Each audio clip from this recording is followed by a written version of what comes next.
Today's video is about finding the area of trapezoids. Now, trapezoids are the third polygon in this series that we've talked about, and the bottom line is to find the area of a trapezoid, you have to have some previous knowledge on vocabulary of shapes.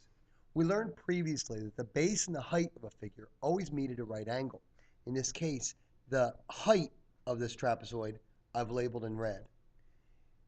You have to understand that because a trapezoid has only one pair of parallel sides, and those sides are never equal, we actually have to consider both this side and this side bases of the trapezoid. To make it clearer, we indicate this as base number 1, and this one is base number 2.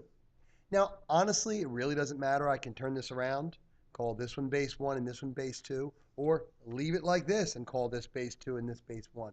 Because when we get to the formula, you'll understand we're just going to be combining those totals, so it really doesn't matter because of the commutative property. But this vocabulary is crucial. Most importantly is the blue lines here, this outside edge of the trapezoid. This is not used in figuring the area of a trapezoid. The only information you need is the height and the bases. And what makes it convenient to identify is the bases are always the two parallel sides, and the height comes between them. Now, before we start actually finding the area of a trapezoid, I'm going to actually do an exercise to help you to understand how we've derived the formula for the area of a trapezoid. So looking at this trapezoid, you can see it's got a base 1 of 8 centimeters, a base 2 of 12 centimeters, and a height of 4 centimeters. What I've done is I've cut part of the shape off, and I'm going to rotate it.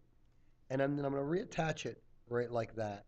And what you're going to notice is now I've created a shape that you're already familiar with, the triangle. And we all know the formula for finding area of a triangle is 1/2 base times height. And in this case, our height is 4. But our base is actually going to need to be combined because we know this whole length would be the triangle. So we'd have to add the 8 centimeters that was up here and the 12 centimeters here. So we get the total of 20. And then to solve it, we do 1/2 of 20 is 10. 10 times 4 is 40. And the area will be 40 centimeters squared. Now, obviously, we don't want to go cutting apart all of our trapezoids, but we'll do one more example just to get an idea on how we're coming up with what we're doing here. We have another trapezoid, same basic idea. Again, you can see the two bases are parallel, and you've got base 1 is 7 centimeters, and base 2 is 11 centimeters. The height is 4. So again, we cut it and just rotate it, and you can see we've formed a triangle. And again, our formula for the triangle is 1/2 base times height. And in this case, the base is going to be 11 plus 7 is 18. And we know 1/2 of 18 is 9. 9 times 4 is 36 centimeters squared. Now, in both of these situations, we created a triangle. And in both of these situations, we basically took the green base and the blue base and the black base and added them together to get the base of the triangle. You can see 8 and 12 gave us 20. In this case, 7 and 11 gave us 18. So what we're going to start to realize is the formula for finding the area of a trapezoid is actually to multiply 1/2 of the height times the sum of base 1 and base 2. You'll see you're adding the sum of this and this to get 20. So that's our formula. So we're going to actually use that formula a couple times. Again, you notice in this right trapezoid, the height is right on the outside edge, but this outside edge would not be used. So again, our formula is 1/2 of the height times the sum of base 1 and base 2. So typically, just like in all the other formulas we've worked with, we're going to write the formula, then rewrite the formula for this particular shape by substituting the values for the variables. Our height is 5. And the sum of base 1 and base 2 will be 8 plus 12. Following the standard algebraic order of operations, we're going to add the 8 and 12 to get 20 and bring everything down. And because of the commutative property, or the associative property, rather, I can multiply 5 times 20 first and get 100, and multiply that by 1/2 to get an answer of 50 centimeters squared. You'll notice in this next example, base 1 actually is the larger base. And again, like I said before, It really doesn't matter which one you choose as base 1 and base 2. What matters is that you choose one of each.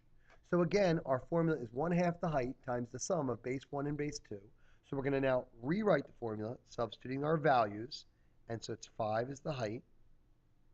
And then the sum of base 1 and base 2, 12 and 8. And obviously, if I'd switched the order there and done 8 plus 12, it still would give us a total of 20. And if I wanted to, in this problem, I could certainly go ahead and multiply half times 5 first. But half times 5 is 2.5. And many students would have difficulty multiplying 2.5 times 20 in their head. So then you have to set it up the normal way, which again is time consuming. So I do highly recommend that you guys use one stolen place. So your answer is also going to be 50 centimeters squared. So I do highly recommend that you use the associative property and commutative property whenever possible, so you can multiply that half times an even number whenever possible. Makes it easier to do it in your head and save you some time. All right, here's our last example I'm going to give you where I've labeled your bases and your height. And again, I'm going to write out my formula, 1/2 the height times the sum of base 1 and base 2.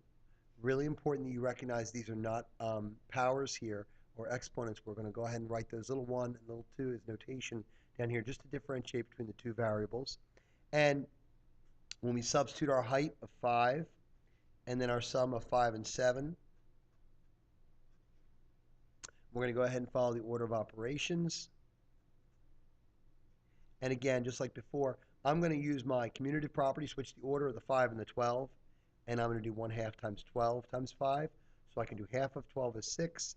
6 times 5 equals 30, and 30 centimeters squared is my answer. All right, so now we're going to take a look at a trapezoid that doesn't have anything labeled.